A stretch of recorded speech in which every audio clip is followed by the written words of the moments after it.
रोकना पड़ेगा। और इसके पीछे एक मोटिव है कि इस हादसे से पहले एक और हादसा हुआ कि जहाँ पे इनकी तलख कलामी हुई, जहाँ पे इनका झगड़ा हुआ, जिस वजह से वो जैसे बच्चियाँ गाड़ी में बैठी थीं, वो हूटिंग कर रहे थे, इनको छेड़छाड़ कर रहे थे, वो सारा कुछ करते रहे, उसका एक बैकग्राउंड है। तो उसका मोटिव मौजूद है, उसकी लड़ाई की और इनको मारने की वजह मौजूद है। तो इसकी तफ्तीश करनी चाहिए थी, जो कि पहले तफ्तीशी अफसर ने नहीं की, नेगलिजेंस की, और उनको इसीलिए मुअत्तल किया गया। इसमें हमारे इस मुकदमे के मुद्दई रफ़ाकत साहब भी मौजूद हैं और अदालत में पुलिस ने इस्तदा की, रिमांड की कि इनका फ़िज़िकल रिमांड दिया जाए, जिसमें उनका ऑसिफिकेशन टेस्ट करवाना है, फर्दर तफ्तीश करनी है, उसकी उम्र का डिटरमिन करना है, मज़ीद रिकवरी और मुल्ज़मान और वो सहूलतकार या आलाकार जिनकी वजह से और ये सारा सानिया हुआ, उनकी तफ्तीश करनी है। सो उसमें चूँकि जो मुल्ज़म थे उनकी तरफ से भी वकील साहब पेश हुए, उन्होंने अपनी बहस की, हमने अपनी रिक्वेस्ट की और उसमें हमने चूँकि ये बताया उनको कि ज़रूरी ये है डिटरमिन करना कि इस हादसे में बुनियादी तौर पे इसको एक्सीडेंट करके पोर्ट्रे किया गया। तो बुनियादी तौर पे ये एक्सीडेंट नहीं था और पहले 2 दिन तफ्तीश बहुत नाकस हुई। उसमें जो तफ्तीशी अफसर ने पहले रिमांड लिखा था वो भी सिर्फ फ़र्ज़ी कार्रवाई थी, बुनियादी तौर पर वो फ़र्ज़ी कार्रवाई थी। तो इसमें बड़ा अहम एस्पेक्ट है जो आपके सामने लाना चाहता हूँ कि पहले 3 दिन मुल्ज़म कहाँ था, पहले 3 दिन मुल्ज़म सानिया के बाद कहाँ था। 3 दिन मुल्ज़म जो था वो गिरफ़्तार ही नहीं हुआ था और उसकी बाबत आज वकील साहब ने कहा कि जी वो पुलिस के पास था। तो जज साहिबा ने बहुत वैलिड एक सवाल उठाया, इंसदाद दहशतगर्दी कोर्ट नंबर 1 की जो जज साहिबा है मिस अबर गुल साहिबा, उन्होंने कहा कि अगर 3 दिन ये पुलिस के पास था तो आपने कोई कार्रवाई की कानूनी, कहीं पे कोई दरख्वास्त दी, कोई पिटीशन फाइल की? तो आंसर वाज नो। एक्चुअली वो केस मैनेज किया जा रहा था और 2 दिन नाकस तफ्तीश की वजह से ये केस यहाँ तक पहुँचा था कि मुल्ज़म जो है उसका रिमांड ही नहीं हुआ, उसको इनिशियली जुडिशल कर दिया गया। तो ये एक बहुत बड़ा हादसा था और उससे पहले देखना ये है कि ये इसके पीछे एक मोटिव था, इस टारगेट किलिंग के पीछे। जैसा कि रफ़ाकत साहब जो मुद्दई हैं उनकी स्टेटमेंट भी आपके सामने आ चुकी है कि ये हादसा कैसे हुआ। जिस टेस्ट का आप जिक्र कर रहे हैं उस टेस्ट के बारे में बताइएगा, वो कौन सा टेस्ट है, उसके असरात क्या होंगे केस पर? देखिए जी, चूँकि बुनियादी तौर पे उनका मौक़िफ़ ये है कि बच्चा कम सिन है, जो कि बुनियादी तौर पे पहले दिन पोर्ट्रे किया गया था कि इसकी उम्र 14 साल है, जो कि पुलिस ने पूछगिछ भी की और आज वकील साहब ने ख़ुद अदालत में बताया कि उसकी उम्र 17 साल से ज़ायद है। तो 17 साल से ज़ायद अगर उम्र है तो यही डिटरमिन करना ज़रूरी है कि क्या वो 18 साल का है या नहीं। ज़ाहिरन वो 18 साल से ज़ायद का है। तो ऑसिफिकेशन टेस्ट में इसका तयन हमेशा होता है कि इसकी उम्र कितनी है।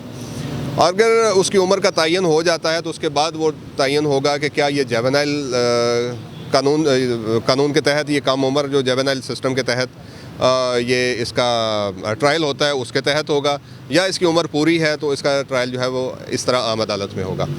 तो हम उम्मीद रखते हैं कि इंसाफ के तकाज़े पूरे किए जाएंगे। आज जज साहिबा ने जो है 5 दिन का रिमांड दिया है, उसमें आज तफ्तीश का बाकायदा आगाज़ होगा। इस रिमांड के बाद उसमें जहाँ जहाँ बच्चा पढ़ता रहा, इसकी जो बे फॉर्म है, उसके बाद इसका ऑसिफिकेशन टेस्ट और जो भी डॉक्यूमेंट होंगे वो कब्ज़े में लिए जाएंगे, बाकायदा तफ्तीश होगी और उसके बाद इनके साथ अगर कोई दीगर लोग शामिल थे जो ज़िम्मेदार हैं इस वाक़े के और लोग भी, उनका तयन करके तो मेरा ख्याल उनके खिलाफ भी कार्रवाई होगी। शफ़क़त साहब, आप बताइएगा कि आपने गिला किया था कि अदालत में आपको सुना नहीं जाता, आज आपने अदालत में बयान भी दिया है और मुल्ज़िम का जिस्मानी रिमांड भी हो गया, तो अब आप मुतमईन हैं तफ्तीश से जैसे आगे मामला बढ़ रहे हैं? जी मैं मुतमईन हूँ। अच्छा, तो क्या आप मुतालबा भी क्या है आपका, क्योंकि एक नया ये मामला सामने आया कि मुल्ज़िम कम उम्र है, तो अगर मुल्ज़िम कम उम्र निकल आता है तो जैसे मुजफ्फर साहब ने बताया तो उसका ट्रायल भी फिर जुवेनाइल कोर्ट में होगा, तो शायद जो सज़ा आपने सोच रखी है वो फिर ना हो सके। देखिए जी, मैं एक पाकिस्तानी हूँ, एक सिटीज़न हूँ। जो कानून और आइन के मुताबिक जो सज़ा बनती है उसकी, वो ही उसको मिलनी चाहिए, क्योंकि मेरी कोई ज़ाती प्रॉब्लम नहीं है।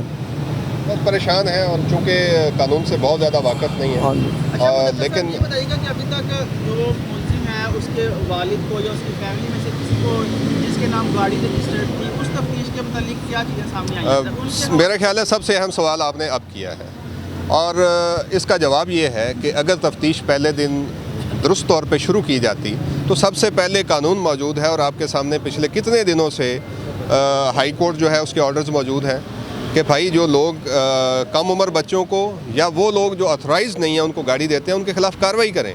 तो अगर वो की होती तो ये हादसा ही ना होता। अच्छा, ये पहला दिन तो आज चूँकि वो जो मैं 1 मिनट जी, चूँकि आज रिमांड पहले दिन हुआ है तो इसकी तफ्तीश आज से होनी है। पहले दिन से तफ्तीश करने की कोशिश ही नहीं की गई थी। तो इसमें चूंकि जो डीआईजी साहब हैं उन्होंने जब से तफ्तीश तब्दील की है और उसको नोटिस लिया है और उसमें मुतल्लिका जो भी आला काम है उन्होंने इसको देखा है और ज़िम्मेदारी से काम करना शुरू किया है। तो आज चूँकि आज पहले दिन रिमांड पे गया है तो आज से तफ्तीश शुरू होगी और इसी चीज़ का तयन होगा और जिन लोगों ने जिसके नाम गाड़ी है और ये भी डिटरमिन करना ज़रूरी है कि क्या वो गाड़ी लीगल थी। ज़ाहिरन कहा जा रहा है कुछ लोगों की तरफ से कि वो गाड़ी जो है वो नॉन कस्टम थी, जो उस पर नंबर लगा हुआ था वो रजिस्टर्ड नंबर नहीं आ रहा। तो इसी पे तफ्तीश होना ज़रूरी है और उसका तयन होगा तो इससे आगे इंशाल्लाह बात करेंगे। सर, जो पहले दिन वीडियो बनाई गई थी और पुलिस वाले मुल्ज़िम से इस तरह बात कर रहे थे जैसे खुद समझा रहे हैं कि आप ऐसे, उस हवाले से क्या वो काफ़ी चीज़ें आपके सामने अगर कही जाएँ तो जैसे मुद्दई जो है रफ़ाकत साहब ने भी कहा कि तफ्तीश जब स्टार्ट से ही मैनेज हो गई, नेगलिजेंस की गई और नेगलिजेंस की वजह से इनकी बहुत सारी एविडेंस कलेक्ट करनी थी, वो करने के बजाय उस एक शख्स को प्रोटेक्ट करना शुरू कर दिया जिसने 6-7 जानों का ज़िया कर दिया जो बेगुनाह लोग थे। तो वो तफ्तीश में भी जो उन्होंने मकसद था उस बयान का वो पूरा नहीं हो सका और अगर वो बयान पुलिस की कस्टडी में था तो वो उसको अदालत में पेश क्यों नहीं किया गया। तो ये बहुत सारे सवाल हैं जो इसी तफ्तीश के बाद अब सामने आएंगे। बच्चे को मोबाइल फ़ोन दिया गया आईफोन के यूज़ करने के लिए, क्या जो मुद्दई की क्या जो फैमिली है बच्चे की वो इतनी असर और रसूख वाली है कि उसको हर चीज़ अलाउ हो जाती है और वो आप इस केस पे असरअंदाज हो सकते हैं? ज़ाहिरन तो पहले दिन से असरअंदाज हो गए। आपके सामने जिस तरह FIR लॉन्च हुई उसके अंदर भी हक़ाइक़ जो हैं वो उस तरह नहीं लिखे गए जो बेसिकली इनका होने चाहिए थे और जो इनकी दरख्वास्त थी उसके मुताबिक। सेकेंडली उसके अंदर जो ऑफेंसेस ऐड किए गए वो बाद में कर दिए गए, लेकिन उस ऑफेंस को ऐड करके उसकी तफ्तीश ही नहीं की गई। तो जो आप कह रहे हैं वो हक़ाइक़ तो सामने है कि एक तो 3 दिन उसकी गिरफ़्तारी, इतना बड़ा वाक़या हो गया तो 3 दिन उसको गिरफ़्तार ही नहीं पहले तफ्तीशी अफसर साहब ने किया, जो कि बहुत बड़ी ज़्यादती थी मुद्दइयों के साथ और पूरी कौम के साथ भी, क्योंकि इससे पूरी कौम में एक पैनिक और खौफ फैला हुआ है कि ये कितना बड़ा हादसा हो गया और ये बेसिकली ये किलिंग मशीन की तरह वो गाड़ियाँ चल रही हैं आजकल रोड्स पे, तो इनको रोकना पड़ेगा। और इसके पीछे एक मोटिव है कि इस हादसे से पहले एक और हादसा हुआ कि जहाँ पे इनकी तलख़ कलामी हुई, जहाँ पे इनका झगड़ा हुआ, जिस वजह से वो जैसे बच्चियाँ गाड़ी में बैठी थीं वो हुटिंग कर रहे थे, इनको छेड़छाड़ कर रहे थे, वो सारा कुछ करते रहे। उसका एक बैकग्राउंड है, तो उसका मोटिव मौजूद है, उसकी लड़ाई की और इनको मारने की वजह मौजूद है। तो इसकी तफ्तीश करनी चाहिए थी जो कि पहले तफ्तीशी अफसर ने नहीं की, नेगलिजेंस की और उनको इसीलिए मुअत्तल किया गया। तो अब आगे हम समझते हैं कि आगे तफ्तीश बढ़ रही है, आज से तफ्तीश का आगाज़ होगा और मेरिट पे होगा। और जहाँ तक आपका सवाल है कि मुल्ज़मान बाअसर हैं, तो अगर बाअसर ना होते तो मेरा ख्याल है कि ये पहले दिन इतनी चीज़ें मैनेज ना होती हैं, इसका रिमांड पहले दिन हो जाता और ये इंसाफ के लिए दर बदर ना फिरते।